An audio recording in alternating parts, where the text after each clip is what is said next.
신약성경 266면 고린도전서 4장 1절에서 5절까지의 말씀을 봉독해 드립니다.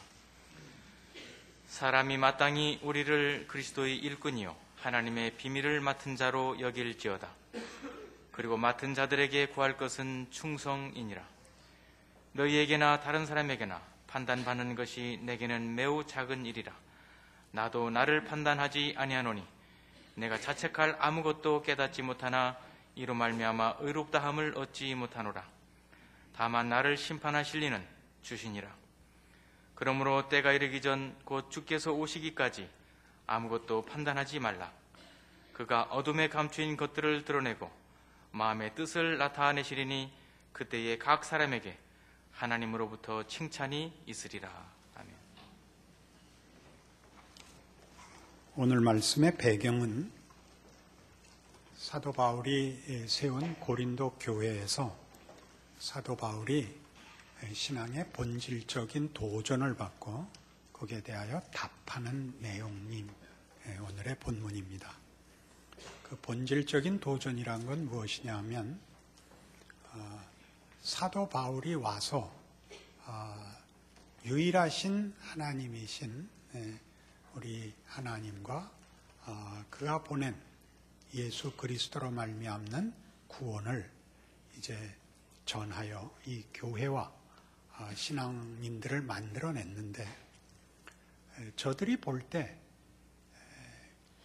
온천하 만물을 지으시고 섭리하시는 유일한 하나님의 사자로서 사도 바울이 마음에 들지 않는다는 도전입니다. 뭐가 마음에 들지 않느냐 하면 신의 사자면 또 인간보다는 나은 신과 인간 사이쯤의 어떤 천사쯤 되어 보여야 하는데, 전혀 외모로나 또는 그의 사역의 그 과정 속에 그런 신적인 특혜를 받는 모습이, 보상을 받는 모습이 없더라 하는 것입니다. 당신이 신의 사자가 정말 맞냐? 당신이 전하는 하나님이 정말 천지의 유일한 주인이 맞냐 하는 질문이 된 것이 여기 나오는 도전과 질문이고, 거기에 대한 사도 바울의 답인 것입니다. 그의 답은 하나님의 종된 자 또는 또 일반적으로 얘기해서 예수를 믿는다는 신앙인들에게 있어서 그 신앙의 증거와 보상은 눈에 보이는 것이 아니며 세상의 가치와 다른 것이다. 쉽게 얘기하면 오늘 본문식으로 그건 충성의 문제다. 충성의 문제란 뭐냐? 감동과 납득의 문제와 다르다. 그것이죠. 감동과 납득의 문제라는 것은 세상적인 기준으로의 감동과 납득을 넘어서는 것이다 하는 이야기고, 충성이라는 것은 그것이 신념이나 개념의 싸움이 아니고 지휘관, 인격자 지휘관에 대한 무한 신뢰요 순종이다, 이렇게 답하는 것입니다. 이 문제는 아차 잘못하면 맹신을 강요하는 것이 될 수 있습니다. 생각도 하지 않고 의심도 하지 않고 무조건 충성하라는 것은 맹종으로 빠질 위험성이 있습니다. 그러나 이 문제의 아주 중요한 부분은 그것이 우리가 논리적으로 이해되거나 현실적으로 이해되는 것으로 기독교가 전락할 수 있다는 것도 분명히 지적하고 있습니다. 그러니까 기독교 신앙이 가지는 그 신앙의 중요한 특성이 무엇이냐 하는 것을 우리 성경으로, 기독교 신앙으로 제대로 정리하는 데 있어서 오늘의 이 본문이 매우 중요합니다. 그는 자신을 판단하지 않는답니다. 그래서 판단하지 않는다는 것은 지금 점수를 매길 수가 없다는 뜻입니다. 지금 내가 몇 점짜리인지 지금은 채점할 때가 아니다, 그거죠. 지금은 충성할 때다, 이겁니다. 그것은 이제 나중에 답안지를 보고 채점을 해봐야 된다라는 뜻이 아니라 보이는 것으로 판단할 때가 아니다. 하나님 일하시면 일하시는 방법은 우리가 이해하지 못하는 방법이다. 하나님의 지혜와 하나님의 신비는 너무 깊어서 지금은 우리가 잘 이해하지 못할 수 있다. 그래서 충성이 요구된다. 그렇게 얘기합니다. 고린도후서 1장에 가시면 이런 배경에, 이런 말을 하는 배경에 이런 사도 바울의 경험과 이해가 있습니다. 286페이지 고린도후서 1장 8절입니다. 형제들아, 우리가 아시아에서 당한 환난을 너희가 모르기를 원하지 아니하노니 힘에 겹도록 심한 고난을 당하여 살 소망까지 끊어지고 우리는 우리 자신이 사형 선고를 받은 줄 알았으니 이는 우리로 자기를 의지하지 말고 오직 죽은 자를 다시 살리시는 하나님만 의지하게 하심이라. 사도 바울은 이 기록을 지금 왜 하느냐 하면 하나님의 종이 되면 또는 또 일반적으로 하나님을 믿는 백성이 되면 어떤 보이는 보상이 있다고 쉽게 생각하지 마라 라는 설명을 위하여 이 경험을 기록하고 있습니다. 사도 바울은 지금 중요한 하나님의 일꾼입니다. 그는 하나님의 뜻과 하나님이 누구신가와 예수를 보내신 것이 무엇이며 예수가 누구인가, 예수를 통한 하나님의 구원과 목적이 무엇인가를 전하러 다니는 중요한 하나님의 일꾼입니다. 그리고 사도 바울 자신이 그 일에 항복하여 믿음을 가지고 헌신하여 그의 생애를 바치고 있습니다. 그럼 우리가 쉽게 생각해도 하나님께서 그에게 복을 더 주시고 그를 통하여 이루실 일들의 중요성을 인해서라도 형통케 하셔야 맞습니다. 그러나 뜻밖에도 이 가장 중요한 하나님의 종인 사도 바울의 생애는 그의 막중한 임무에도 불구하고 그 임무의 중요성에도 불구하고 그리고 온천하 만물의 주인이신 하나님을 위하여 일하는 것임에도 불구하고 고달팠다고 하는 것입니다. 왜 고달팠느냐? 바울은 이렇게 고백하죠. 자신을 의뢰하지 말고 죽은 자를 살리시는 하나님만 의뢰하게 하려 하여 하나님이 사도 바울의 사역과 인생을 고달프게 했다고 이해한다. 그렇게 증언합니다. 이 증언의 중요성은 이것입니다. 우리는 물론 기독교 신앙을 시작할 때 현실적 고달픔을 인하여 하나님을 찾아 나옵니다. 그것은 분명한 하나의 계기입니다. 대부분의 사람들이 이런 현실적인 고달픔 속에서 영혼의 갈증을 확인하게 되고 현실을 붙잡고 있는 영구한 것에 대하여 관심을 가지게 되죠. 그래서 하나님을 찾고 하나님이 현실적인 답을 하심으로써 다만 현실의 해결이 아니라 현실을 붙들고 있는 진정한 힘, 근원, 주인을 만나게 하십니다.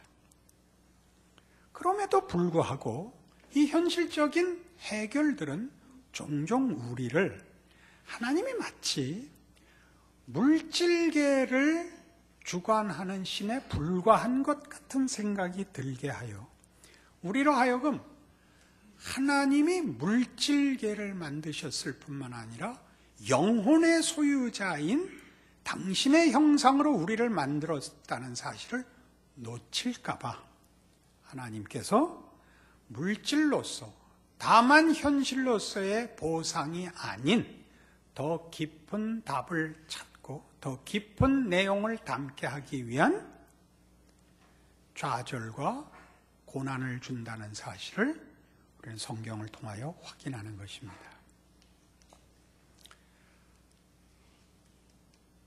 하나님께서 사도 바울을 통하여 확인시키는 일도 하나님께서 당신을 증명하고 당신의 영광을 받으시는 일이 다만 현실, 다만 물질적 조건과 환경 속에서의 능력자로 소개되는 것을 거부하고 계시다는 거죠.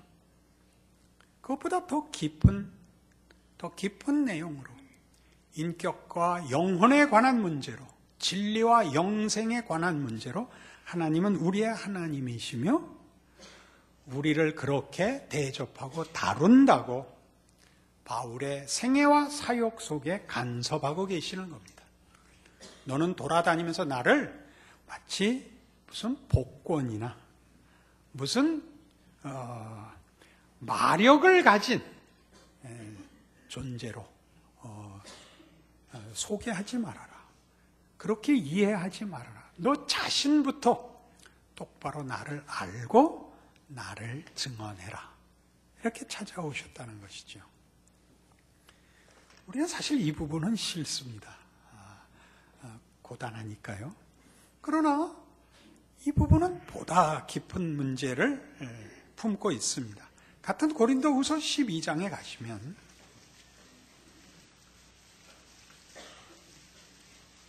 (7절) 말씀,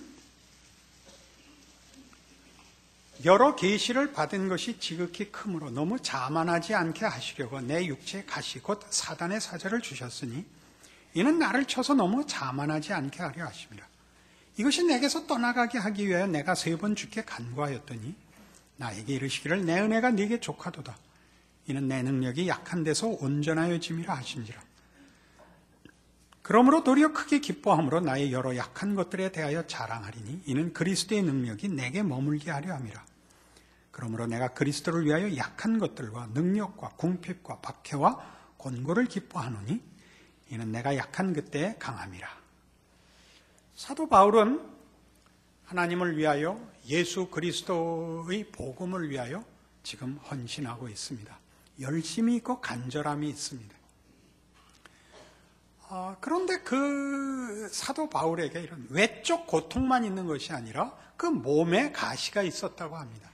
얼마나 심한 것이었는지 사단의 가시라고 여기 명명하고 있습니다. 우린 그것이 무엇인지는 모르지만 어떤 치명적인 질병이었고 보는 사람들에게 시험을 줄 만한 병이었다라고 알고 있습니다. 이 큰 질병과 이 장애가 복음의 방해가 되기 때문에 사도 바울은 하나님 앞에 이 사단의 가시를 빼달라고 기도했습니다. 답은 뜻밖의 것이었습니다. 내 은혜가 네게 족하다였습니다. 이는 내 능력이 약한 데서 온전하여지기 때문이라는 것입니다. 우리 일반적인 기독교 신앙 자체를 이 문제에 연결시켜 보십시다. 우리는 하나님께서 보이는 세상뿐 아니라 보이지 않는 세상, 과거와 현재와 미래의 주인이시라는 걸 알고 있습니다. 그 하나님께서 당신을 믿기를 원하고 계시고 당신에게 기도하며 믿음으로 순종하는 자들에게 복을 주신다는 걸 알고 있습니다. 그리고 우리는 그 복을 우리 자신만을 위해서가 아니라 하나님과 하나님의 나라를 위하여 헌신할 마음까지 있습니다. 그러나 뜻밖에도 이 일에 하나님이 응답을 해주시는 사람이 있고 그렇지 않은 사람들이 있는 것이 현실입니다. 이 보답을 받으면, 이 보상과 응답을 받으면 쉽습니다. 하나님이 과연 살아계시구나. 하나님이 내 믿음을 받아주시는구나. 나를 통하여 일하시기를 기뻐하시는구나. 누구나 알 수 있습니다. 그러나 또 오히려 더 많은 숫자에게 하나님은 이 기도에 응답하시지 않습니다. 나 자신을 위하여 하는 기도뿐 아니라 하나님과 그의 복음을 위하여 헌신하고픈 간절한 기도에 대해서도 하나님 응답하시지 않을 때가 있습니다. 우리가 사리사욕을 쫓거나 세상의 쾌락에 빠지기 위해서가 아니고 이기심과 자만심을 위해서 구하지 않는 가장 필요한 가장 기본적인 기도에 대해서도 하나님 응답하시지 않곤 합니다. 우리 다 놀랍지요. 그 일이 우리 자신을 고민케 하며 하나님이 과연 계시는가? 내가 하나님을 이래도 믿어도 맞나? 라는 의심이 될 만큼 큰 현실적인 문제에 대해서도 하나님은 쉽게 답하지 않는 경우가 다반사입니다. 지금 사도 바울의 기도가 그것입니다. 이 사단의 가시를 빼주십시오. 이것은 백해무익합니다. 그러나 여기 답이 나온 것 같이 내 은혜가 네게 족하도다입니다. 왜요? 이는 내 능력이 약한 데서 온전하여진답니다. 조금 이 문제를 풀고 다시 우리 현실로 돌아갑시다. 하나님이 하시는 답은 이겁니다. 나는 네 헌신, 진심, 능력, 소원보다 크다. 우리는 마치 하나님이 나의 헌신을 먹고 살고 내 능력에 의존하여 사는 분인 것 같이 오해하곤 합니다. 우리의 간구는 종종 내가 진심이고 사욕을 갖지 않았다는 이유 때문에 하나님을 내가 흔들려고 한다는 것입니다. 그렇게 하는 것이 하나님에게 유익이라고 우긴다는 것이죠. 설마요. 그러나 우리가 이 답을 받지 않았을 때 하나님 존재 자체를 우리가 거부할 분노를 가진다는 데서 이 진단은 정확합니다. 이 진심에 답하지 않는다면 그게 하나님이 맞습니까? 이 분노와 거부가 일어나지 않습니까? 하나님은 여러분의 동의를 요구할 필요가 없습니다. 하나님의 존재와 일하심은 하나님의 자유입니다. 하나님의 능력이고 하나님의 신비입니다. 우리는 종종 이 문제를 내 신앙의 사심 없음, 내 신앙의 정당함으로 제한하려고 한다는 것이죠. 하나님께서는 지금 뭐라고 답하시느냐 하면 네가 나를 편들고 네가 모든 조건과 능력을 가지고 있을 때보다 네가 무능하고 너 하나를 인하여 쩔쩔맬 때 난 더 많은 일을 할 수 있다 라고 답하신다는 사실이죠. 그럼 우리 현실로 돌아옵시다. 어느 시대나 그렇듯이 현실은 고달픕니다. 왜냐하면 세상이 우리를 세상에 묶어두기 위하여 늘 위협하기 때문입니다. 세상은 우리에게 더 지독해지라고, 더 매정해지라고, 더 철저해지라고, 더 냉정해지라고 요구합니다. 그건 우리 다 아는 겁니다. 가질수록 목마른 것이 세상의 것들입니다. 세상의 것으로 진정한 만족과 평안은 없습니다. 그러나 문제는 우리가 그것을 이런 너무 거창하고 너무 남다른 만큼 요구하는 것이 아니라 살아있기 위하여 최소한의 존재와 연명을 위하여 요구하는데도 답을 안 하시겠냐라는 것이지요. 빌립보서 1장으로 가보십시다. 고린도 후서 다음에 갈라디아서, 에베소서, 그리고 빌립보서입니다. 319페이지 빌립보서 1장 20절. 나의 간절한 기대와 소망을 따라 아무 일에든지 부끄러워하지 아니하고 지금도 전과 같이 온전히 담대하여 살든지 죽든지 내 몸에서 그리스도가 존귀하게 되게 하려 하나니 이는 내게 사는 것이 그리스도니 죽는 것도 유익함이라. 이게 무슨 말일까요? 내게 사는 것이 그리스도라는 것이 무슨 뜻이죠? 기독교 신앙의 핵심은 그리스도입니다. 그리스도란 존재의 근본이며 본질이며 원칙이며 의미며 목표입니다.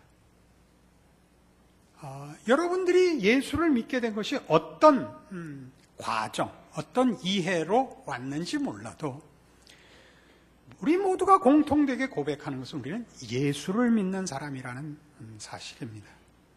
예수를 믿는다는 것은 예수가 약속한 어떤 것보다 우선합니다. 예수라는 한 인격과 한 존재 안에서 우리를 붙드신 하나님의 섭리와 작정이라는 데 붙들려 있는 것입니다. 우리가 예수를 우리의 존재와 삶과 목표와 내용으로 갖고 있는 사람으로서 삶이 주어지면 그 삶을 예수로 채울 것이요, 죽음을 명하면 죽음에다가 그 예수를 채울 것입니다.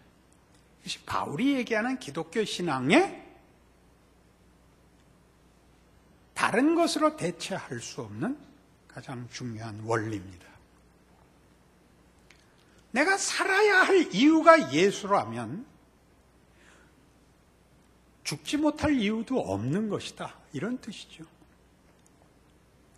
삶이 우리를 세상이 요구하는 살아있음, 자기 확인, 경쟁에서의 승리가 아니라 예수로 되어 있다면 세상이 마지막으로 할 수 있는 위협과 공갈, 죽음, 또 우리를 흔들거나 다른 길로 떠밀어낼 수 없다.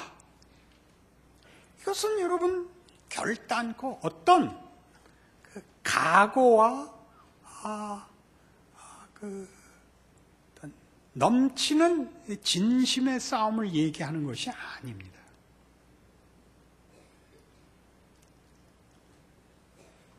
우리의 삶에 세상이 가질 수 있는 유혹과 위협은 언제나 이겁니다. 살아 있어야만 된다. 존재해야만 된다.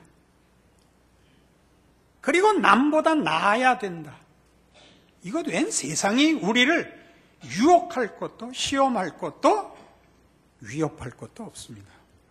그러나 지금 여러분이 힘드신 중에 있다면 공감하시기 어렵겠지만 가져봐야, 오래 살아봐야, 아니 영원히 살아봐야 예수 없는 삶은 벌입니다. 저도 이 나이가 되니까요, 건강하고 오래 사십시오 같이 무서운 저주는 없습니다. 사람은 죽을 때 죽어야 됩니다. 오래 살면 오래 사는 책임이 물론 있습니다. 사는 건 무시무시합니다. 신앙으로 살 수 있으니까 다행이지만 신앙이라는 이름으로 하나님이 고통을 면제시켜 주지 않고 예수로 살라고 하는 이상 삶은 늘 충성을 확인해야 되는 삶이기 때문입니다. 내가 각오하고 진심을 가지고 노력해서 늘 넉넉하지 않습니다. 세상의 위협이 저게 나를 헛된 자로 만들고 아무것도 아닌 것으로 만들려고 한다는 걸 알기 때문에 그쪽 편을 들 수가 없습니다. 예수 안에 있는 삶만이 진정한 삶이고 죽어도 유익합니다. 죽으라면 죽을 수 있습니다. 순교를 무슨 그런 어떤 미학적으로 다룰 마음 전혀 없습니다. 전혀 그런 뜻하고 상관이 없습니다. 죽을 수 있습니다. 기꺼이. 그러면 우리 삶에서 세상이 죽음이라는 걸 들이밀어서 통하지 않으면 세상은 더 이상 힘을 못 씁니다. 죽음이 최고의 위협이고 그 바로 전에 있는 게 비참함입니다. 죽는 것은 끝이고 죽기 전에 당하는 최고의 비극이 있다면 비참함이죠. 그건 뭐 여러 가지 이유로 비참할 수 있습니다. 그거 당할 수 있는 겁니다. 그것이 예수 그리스도의 십자가입니다. 죽음이며 비참한 죽음입니다.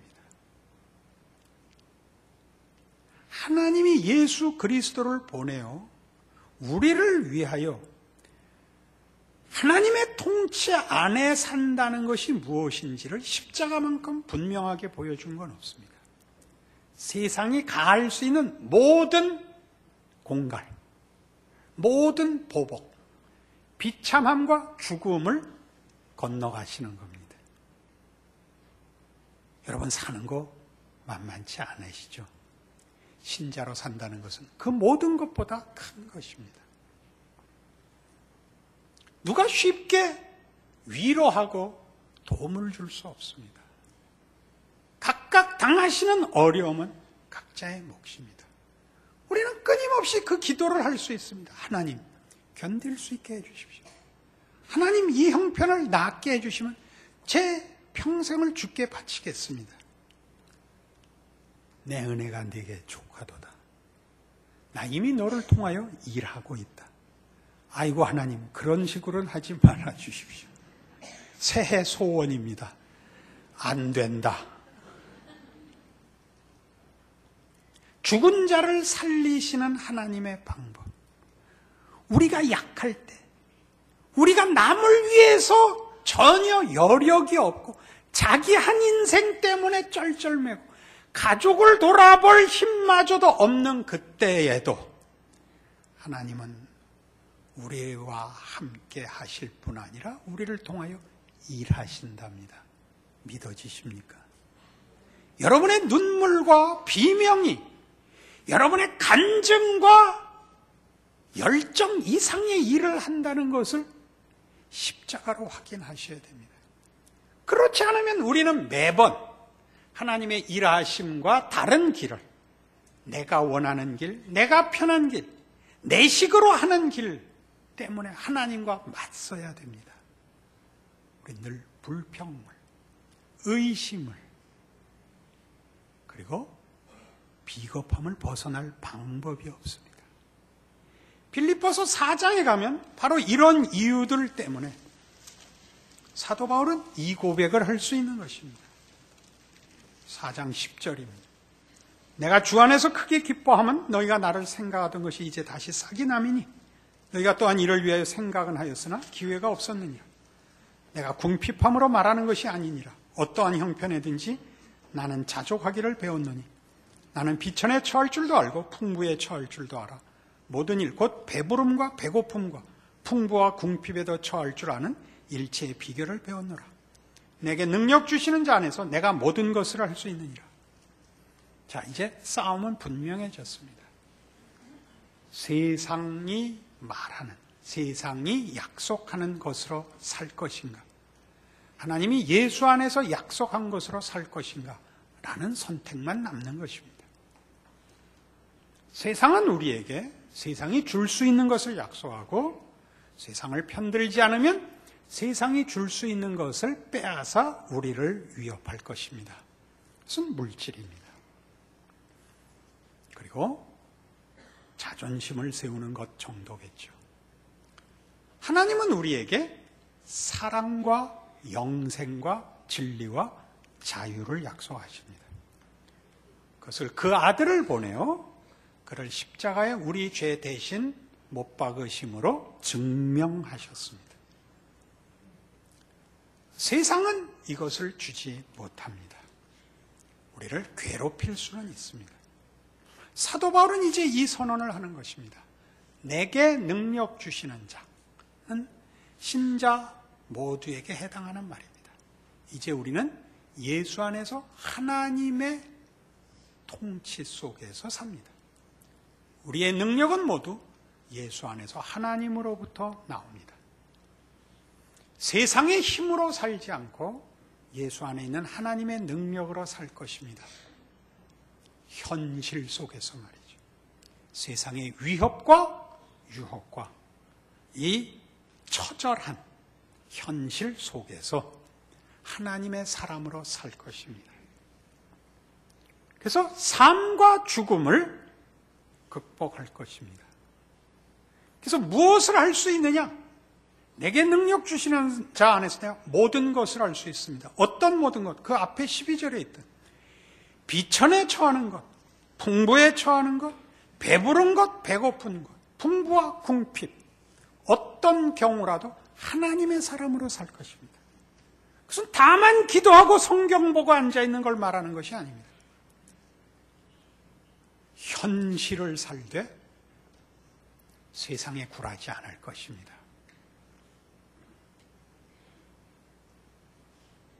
실패하면 실패할 것입니다. 그러면 울 것입니다. 고통스러워하고 괴로워할 것입니다. 괴로워할 것입니다.